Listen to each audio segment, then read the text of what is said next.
बैसागु बोथोरनि रंजानायखौथ' माबेबा मोनसे रंजानायजों रुजुजाखाया।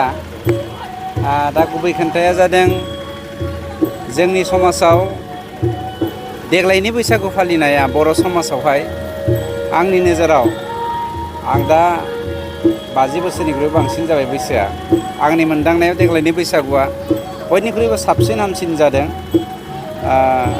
बेफोरबायदि बैसागुखौ जोङो जुदि खुंलांबाय थायोब्ला आंहा फोथायनाय दङ आसामिस बिहु डान्सआ जदियो देग्लाय गिनिस बुक अफ रेकर्ड खालामदोंब्लाबो दिनैनि जोंनि बैसागु फालिनायजों समान मुलुगनि बैसागु बा मुलुगनि हारिमुआ जोंजों फेरफाथिनो हाया बायदिखौ नुनो हमदांनो हायो।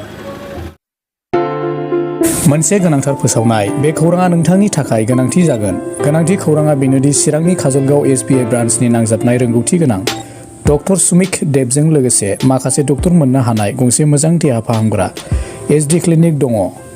फै बिदिब्ला बे देहा फाहामसालियाव मा राहा मोननो हायो नायनि। डायबेटिसनि थाखाय फाहामथाय, सरासनस्रा सावस्रि फाहामथाय, बिखा बेरामनि सायाव फाहामथाय। नोंथाङा जुदि बेफोरबादि बेरामजों भुगिनांदोंब्ला काजलगाव SD क्लिनिकआव थांनानै नायजाहैनो हागोन। नायजानायनि सम फुंबिलिनि 9 रिंगानिफ्राय सानजौफुनि 1 रिंगासिम आरो बेलासिनि 5 रिंगानिफ्राय मोनाबिलिनि 7 रिंगासिम नायजानो हागोन।